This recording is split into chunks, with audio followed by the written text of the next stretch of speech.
Halo semua, pada video pembelajaran kali ini akan dibahas mengenai materi peluang. Sebelum itu, berikut ini merupakan anggota dari kelompok kami. Baik, kita awali dengan materi bagian yang pertama, yaitu pengertian peluang.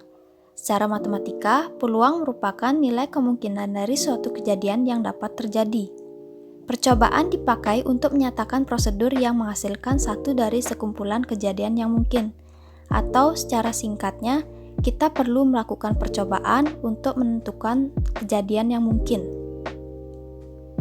Pada materi peluang ini, kita perlu memahami konsep dari peluang itu sendiri. Konsep dasar peluang merupakan penjabaran lebih rinci tentang besaran-besaran apa yang harus dikuasai. Adapun konsep dasar peluang meliputi ruang sampel dan titik sampel. Berikut ini merupakan penjabaran lebih lanjut mengenai ruang sampel dan titik sampel. Ruang sampel merupakan himpunan seluruh kejadian yang mungkin terjadi, sedangkan titik sampel merupakan bagian dari ruang sampel. Nah, berikut ini diberikan contoh ruang sampel dan titik sampel dari dua buah uang logam. Seperti yang kita ketahui, satu uang logam ini terdiri dari sisi angka dan sisi gambar. Jika kita melakukan percobaan pelemparan dua buah uang logam, maka kejadian yang mungkin terjadi yaitu munculnya sisi angka-angka, angka gambar, gambar angka, dan gambar-gambar. Keempat kejadian tersebut disebut dengan ruang sampel, sedangkan titik sampelnya yaitu suatu kejadian yang mungkin muncul dari ruang sampel tersebut. Contohnya munculnya sisi angka-angka. Untuk menghitung nilai peluang ini, kita dapat menggunakan rumus dasar peluang, yaitu dengan cara membagi anggota himpunan kejadian A dengan banyak anggota dalam himpunan ruang sampel S, yaitu dapat dirumuskan peluang A sama dengan NA dibagi dengan NS. Baik, kita beralih ke contoh soalnya. Sebuah dadu dilempar satu kali. Tentukan peluang munculnya mata dadu dengan angka prima. Penyelesaiannya, terlebih dahulu kita perlu menentukan ruang sampel dan titik sampel yang diminta. Dapat kita ketahui, satu dadu itu terdiri dari 6 mata dadu, yang terdiri dari mata dadu 1, 2, 3, 4, 5, dan 6. Nah, itu disebut dengan ruang sampelnya.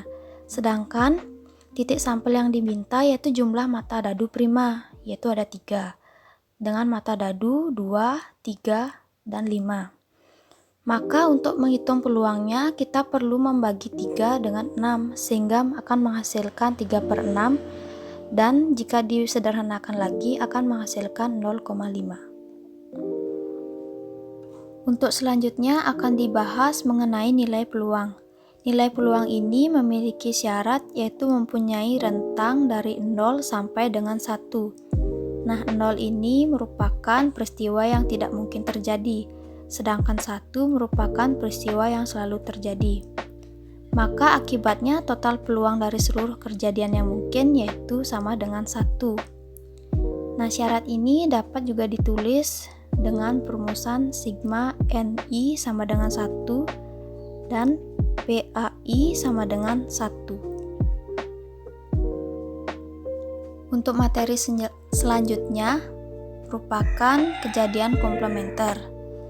Nah, misalkan terdapat himpunan semesta S yang memuat seluruh himpunan yang mungkin terjadi, yang mana terdapat himpunan A, maka kejadian komplementer A merupakan kumpulan kejadian yang bukan A.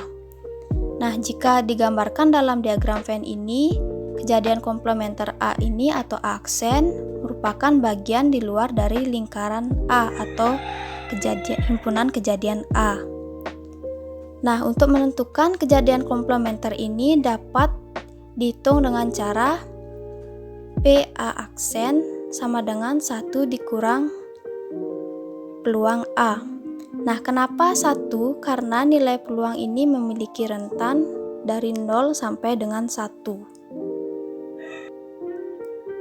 Untuk contoh soalnya sebagai berikut. Sebuah kotak berisi 4 bola biru dan 5 bola merah. Berapakah peluang sebuah bola berwarna biru terpilih jika diambil sembarang bola dari kotak tersebut? Nah, jawabannya ada 9 kemungkinan hasil yang muncul, dan 4 diantaranya adalah peristiwa bola biru terpilih. Maka peluang peristiwa ini adalah 4/9 atau sekitar 44,44%. Untuk materi berikutnya yaitu mengenai kejadian saling lepas. Misal, pada gambar ini terdapat suatu himpunan kejadian A dan kejadian B yang dilambangkan dengan dua buah lingkaran yang saling terpisah. Hal ini menandakan bahwa kejadian A dan kejadian B ini tidaklah sama, karena tidak ada elemen yang sama di antara kedua himpunan tersebut. Jadi, himpunan kejadian A dan B ini dikatakan saling lepas. Untuk menghitung kejadian saling lepas ini dapat menggunakan rumus peluang A gabungan B sama dengan peluang A ditambah dengan peluang B. Untuk contoh soalnya sebagai berikut. Terdapat dua buah dadu, yaitu dadu biru dan hijau. Dua dadu tersebut kemudian dilempar secara bersamaan satu kali. Tentukan peluang munculnya sisi dadu yang memiliki jumlah 3 atau 10. Untuk menjawabnya, kita perlu menentukan peluang munculnya mata dadu berjumlah 3 dan mata dadu berjumlah 10. Nah, untuk peluang mata dadu yang berjumlah 3 yaitu 2/36 yang dilambangkan dengan PA, sedangkan peluang munculnya mata dadu berjumlah 10 yaitu 3/36 yang dilambangkan dengan PB. Kenapa per 36? Karena terdapat dua buah dadu. Nah, karena anggota A tidak ada yang sama dengan anggota B, maka kejadian A dan B merupakan dua kejadian yang saling lepas. Sehingga peluang munculnya sisi dadu yang memiliki jumlah 3 atau 10 dapat dihitung dengan cara menambahkan peluang A dan peluang B, yaitu 2/36 ditambah dengan 3/36. Maka hasilnya yaitu 5/36. Pada materi berikutnya akan dibahas tentang kejadian tidak saling lepas. Dua buah kejadian A dan B disebut tidak saling lepas jika terdapat minimal satu elemen pada kejadian A yang sama dengan elemen yang terdapat pada kejadian B. Seperti pada gambar berikut terdapat himpunan A yang beririsan dengan himpunan B. Ini berarti salah satu elemen A dan B ini adalah sama. Peluang salah satu A atau B mungkin terjadi dengan A dan B adalah kejadian tidak saling lepas yang dapat dirumuskan dengan peluang A digabung dengan peluang B sama dengan peluang A ditambah B dikurang peluang A iris B, di mana peluang A iris B ini menyatakan elemen yang terdapat pada kejadian A dan B. Untuk contoh soalnya sebagai berikut. Doni sedang bermain kartu bridge. Kemudian ia mengambil satu kartu secara acak. Tentukan peluang kartu yang diambil adalah kartu sekop dan kartu bergambar JKK. Untuk menyelesaikannya, kita perlu menentukan jumlah kartu bridge yang dilambangkan dengan S terlebih dahulu, yaitu sama dengan 52. Jumlah kartu sekop yang dilambangkan dengan NA sama dengan 13. Jumlah kartu bergambar JKK yang dilambangkan dengan NB sama dengan 12. Karena terdapat kartu bergambar yang merupakan anggota kartu sekop, yaitu J sekop, Q sekop, dan K sekop, maka A dan B merupakan dua kejadian tidak saling lepas, sehingga dapat dihitung dengan menggunakan rumus peluang A gabung B sama dengan peluang A, yaitu 13/52, ditambah dengan peluang B, yaitu 12/52, dikurang dengan peluang A iris B, yaitu 3/52. Nah, operasi ini akan menghasilkan 22/52. Jika disederhanakan akan menjadi 11/26. Materi selanjutnya yaitu kejadian saling bebas. Dua buah kejadian A dan B dikatakan saling bebas jika munculnya kejadian A tidak mempengaruhi kejadian B. Kejadian saling bebas ini dapat dirumuskan dengan Peluang A iris B sama dengan peluang A dikali dengan peluang B. Untuk contoh soalnya sebagai berikut. Andi melempar 2 buah dadu. Berapakah peluang muncul angka genap prima pada dadu pertama dan angka ganjil pada dadu kedua? Penyelesaiannya yaitu misalkan A sama dengan kejadian muncul mata dadu genap prima pada dadu pertama. A sama dengan 2. Maka peluang A yaitu 1/6.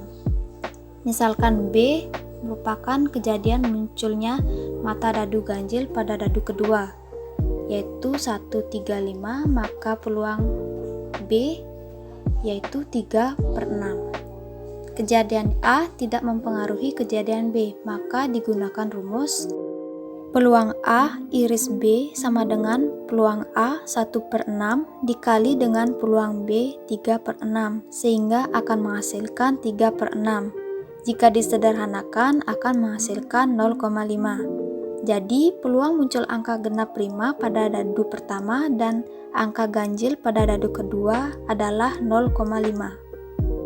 Materi selanjutnya yaitu mengenai kejadian bersyarat. Jika terdapat 2 kejadian, yaitu kejadian A dan kejadian B. Kejadian tersebut dikatakan kejadian bersyarat jika kejadian A mempengaruhi terjadinya kejadian B, atau sebaliknya. Kemudian dapat dituliskan dengan rumus peluang A iris B sama dengan peluang A dikali dengan peluang B dengan syarat A, atau peluang A iris B sama dengan peluang B dikalikan dengan peluang A dengan syarat B. Contoh soalnya sebagai berikut. Terdapat kotak yang memuat 5 bola kuning dan 4 bola biru. Jika diambil 2 buah bola secara satu persatu dan tanpa ada pengembalian, maka berapakah peluang bola yang diambil adalah bola kuning pada pengambilan pertama dan bola biru pada pengambilan yang kedua? Untuk penyelesaiannya, pada pengambilan pertama tersedia 5 bola kuning dari 9 bola yang tersedia, maka peluang bola kuning atau disingkat dengan PK sama dengan 5/9. Pada pengambilan kedua tersedia 4 bola biru dari 8 bola yang tersisa. Syarat bola kuning telah diambil. Maka peluang B dengan syarat K yaitu 4/8.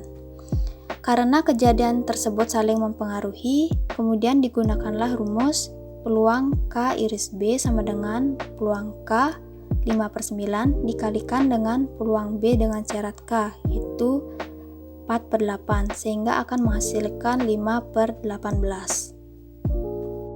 Materi terakhir yang akan dibahas yaitu mengenai frekuensi harapan. Frekuensi harapan adalah banyaknya kemunculan yang diharapkan pada suatu kejadian dengan berkali-kali melakukan percobaan. Frekuensi harapan ini dapat dirumuskan dengan FH sama dengan N dikalikan dengan PA. Untuk contoh soalnya sebagai berikut. 3 buah uang logam berisi gambar yang dilambangkan dengan G dan angka dilambangkan dengan A dilempar bersama-sama sebanyak 80 kali. Tentukan harapan munculnya tiga-tiganya angka. Penyelesaiannya yaitu untuk menyusun soal seperti ini, pertama kali kita perlu menghitung banyaknya seluruh nilai kejadian, yang mana seluruh kejadian dilambangkan dengan S, sehingga S ini terdiri dari gambar-gambar gambar, gambar-gambar angka, gambar angka gambar, angka gambar-gambar, angka-angka gambar, angka gambar angka, gambar angka-angka, dan angka-angka-angka, sehingga berjumlah 8. Kejadian munculnya ketiganya angka hanyalah 1, sedangkan banyak percobaan adalah 80 kali, sehingga frekuensi harapannya yaitu peluang A dikalikan banyaknya percobaan, yaitu 1/8 dikalikan 80, maka hasilnya adalah 10. Oke kawan-kawan, terima kasih telah menyimak video pembelajaran ini. Semoga kalian bisa paham mengenai materi peluang.